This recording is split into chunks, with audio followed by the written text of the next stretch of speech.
সরাসরি আল্লাহ তাআলা বলেন সূরা মুলকের মধ্যে, তাবারাকাল্লাযী বিয়াদিহিল মুলক, যত বরকত আছে तमाम দুনিয়ার বরকতময় যিনি, কে তিনি যার হাতে तमाम দুনিয়ার ক্ষমতা আছে। কোন সুবহানাল্লাহ।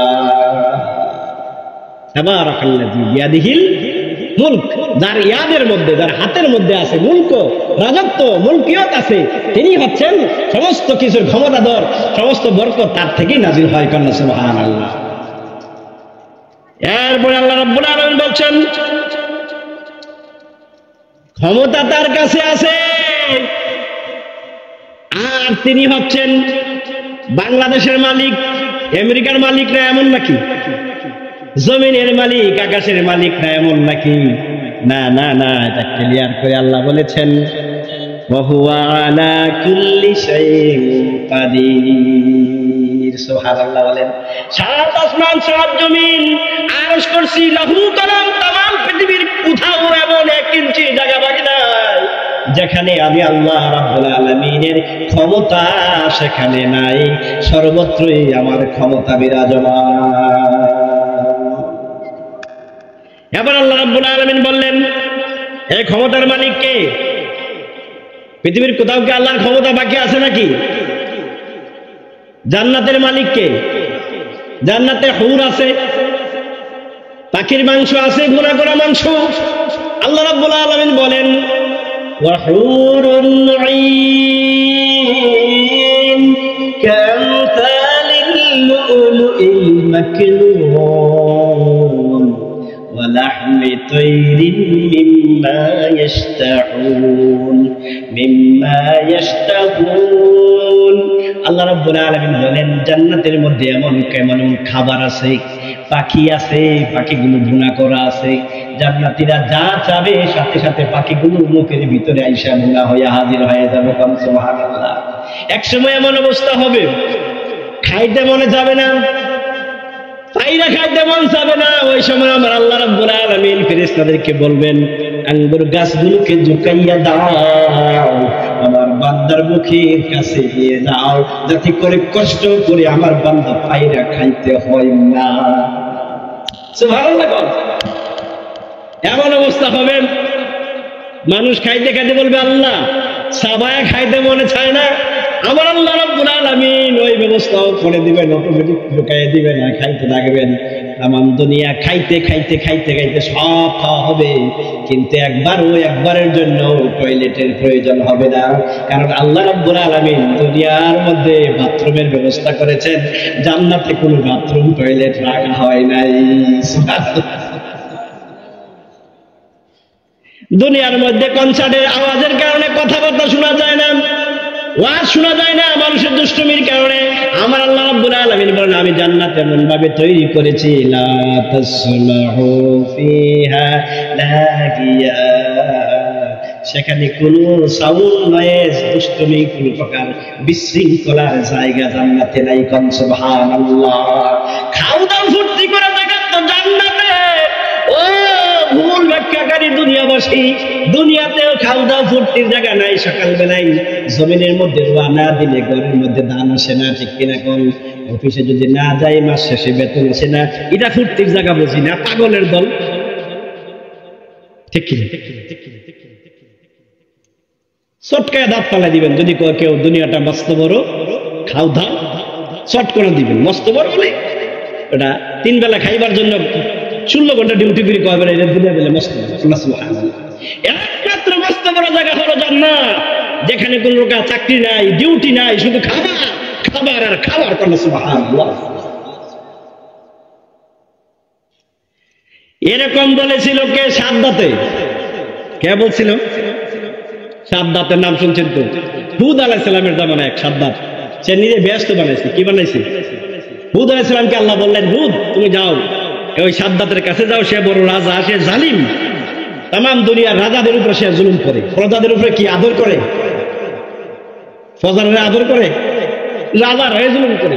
চিঠি লিখা পালা, বেড়া সোনা দানা যা আছে সব আইনা আমার কাছে দে, নাইলে শেষ। আগামীকালকে আমেরিকার মতো কয় আর কি কয় আর্মি পাঠাই দেবে, বোমা পাঠাই দেবে, ডরাইয়া সবাই আইনা হাজির করে দেবে। হযরত হুদ আলাইহিস সালাম আল্লাহর আদিষ্ট হয়ে দাওয়াত দিতে গেলেন। সেখানে গিয়ে বলেন, কুল লা ইলাহা ইল্লাল্লাহ তুফলিহুন। বাদশাহ সাদ্দাত, তুমি বলো লা ইলাহা ইল্লাল্লাহ, তোমার জন্য সব কিছু হয়ে যাবে, জান্নাত হয়ে যাবে। ভাই হুদ, তুমি আর জায়গা পাইছো না, আমার কাছে আইছো। তোমার জান্নাতে কি আছে? এ আছে, হুর আছে, সোনা আছে, দানা আছে, বাগান আছে, গাছ আছে, সব কিছু আছে, সব বর্ণনা দিল। নহর আছে, নদী আছে। ঠিক আছে, তোমার এই বেহেশতে আমার দেওয়া দরকার না, আমি একটা বানায় ফেলবো। কন্যা সুবহানাল্লাহ, কত বড় সাহস! তোমার আল্লাহর ওই বেহেশতে আমি দেবো। যে কথা সেই কাজ, বেহেশত বানানো। আমি একেবারে সংক্ষেপ করে বলছি, লম্বা হাদিস।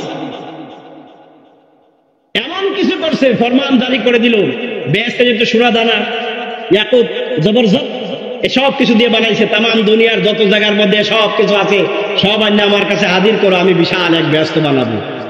1,40,000 বর্গ মাইল। কত? 1,40,000 বর্গ মাইল বাংলাদেশের সমান একটা জায়গা নির্ধারণ করেছে। কোন জায়গাটা? বর্তমান যে ইয়ামেন আছে, সেই ইয়ামেনে। তার বাগনাও ছিল রাজা। বানানো হলো, জায়গা চিহ্নিত করা হলো, বেহেশত বানানো হলো, অর্ডার দেওয়া হলো, তাম পৃথিবীর সব সোনা দানা এনে হাজির করে দাও।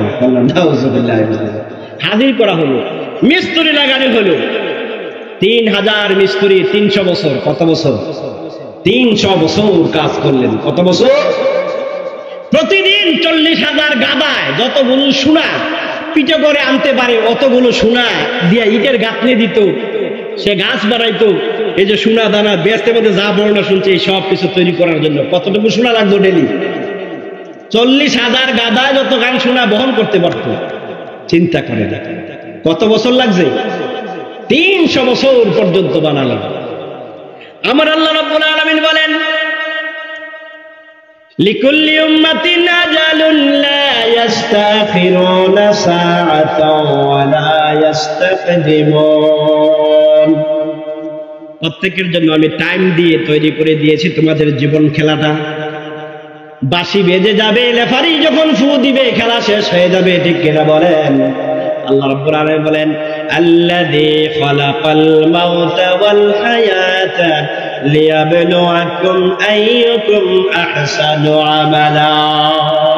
তোমাদের মরণ দিয়েছি আমি আগে, মরণকে সৃষ্টি করা হয়েছে আগে, তারপরে জীবন দেওয়া হয়েছে। আল্লাহ রাব্বুল আলামিন বলেন, আমি হায়াত এবং মরণ সৃষ্টি করেছি। সূরা মুলকের 2 নম্বর আয়াত। এই সৃষ্টি কেন করলাম? যাতে করে লিয়াবলুয়াকুম আইয়ুকুম আহসানু আমালা, এই দুনিয়ার মধ্যে কে ভালো কাজ করো, এটা আমি মিজানের পাল্লায় কিয়ামতের দিন মাফিয়া ফলাফল দেব। সেই জন্য দুনিয়াতে আমি তোমাদেরকে পাঠিয়েছি। কোন সুবহানাল্লাহ। বাদশা সাদ্দাত কি করলো? বেহেশত বানালো। 300 বছর পর্যন্ত কাজ করলো কর্মচারীরা। এবার খবর দেওয়া হলো, বাদশা তৈরি হয়ে গেছে জান্নাত। তিনি তার স্ত্রী সরঞ্জামাদি হইয়া সৈন্যবাহিনী সহ সব নিয়ে দাসী নিয়ে রওনা হয়ে গেল। উটের উপরে উনি ঘোড়ার উপরে আরোহণ করলেন। ঘোড়াটা জান্নাতের দরজার মধ্যে গিয়ে হাজির হইল। এই মুহূর্তে নামবেন, নামবে উনি জান্নাতে চলে যাইবেন। ফেরেশতা লাগে না, কোনো অর্ডার নাই, ক্ষুধা হইয়া নিজেই ব্যস্ত যায়। কথা হচ্ছে গেইটে গিয়া দেখি একজন হাজির, জীবনও দেখছে না তাকে, অপরিচিত মানুষ। এত কুলক্ষী, হ্যাঁ? আমি এখন জান্নাতে যাব, তুমি এখানে কে? সরো। সবাই বলতেছে, তুমি সরো। না, আমি সরব না। কে আপনি? এত বড় সাহস? আমি আজরাইল। কে? বড় বেটা কে? আমি আজরাইল।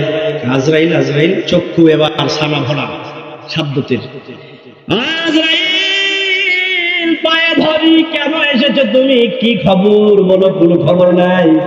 আল্লাহ রাব্বুল আলামিন বলছেন, তোমার জানটা কবজ করার জন্য পাহাড়ি আমাকে 1 মিনিটের জন্য সময় দাও। কোন 1 মিনিট দেওয়া হবে না।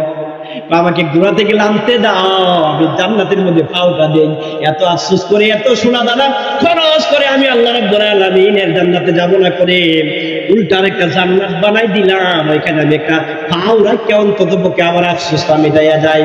রব্বুল আলামিন আজরাইলের মাধ্যমে জানাই দিলেন। আজরাইল বলল, না না না, আমার আল্লাহ বলছেন স্ট্যান্ড বাই যে অবস্থা আছে ওই অবস্থায় পাও নামাইতে পারবা না, পাওটা তুমি জান্নাতের চৌকাঠের মধ্যে রাখতে পারবা না, এই মুহূর্তে আমি তোমার জান কবজ করে নিয়ে যাবো। কোন সুবহানাল্লাহ। আর দিন হয় নাই ও মুসলমান ও জালিম, ইন্নাল্লাহা লা ইউহিব্বুজ জালিমিন। ৪৫ মিনিটের সময়ও আমার আল্লাহ দেন না। ভাই আল্লাহকে দেখে না কি জন্য ১৬ বছর ৩২ বছর মানুষের উপর জুলুম করো? আলিমদেরকে ফাঁসি দাও কেন? আলেম আমাদেরকে কষ্ট দাও রে বাবা, কেন আলিমদেরকে মৌলবাদী বলো? কারণ আল্লাহ মৌলবাদী, ফেরেশতারাও মৌলবাদী, নীল দরিয়ার পানিও মুসার পক্ষের মৌলবাদী, নমরুদের তৈরি আগুনও মৌলবাদী, মুসারে কিচ্ছু করতে, ইব্রাহিমরে কিচ্ছু করতে পারে না, নীল দরিয়ার পানি মুসাকে খাইতে পারে না। ঠিক কিনা কোন? ও আমার ভাইয়েরা, দুনিয়ার সবাই আলিমদের পক্ষে।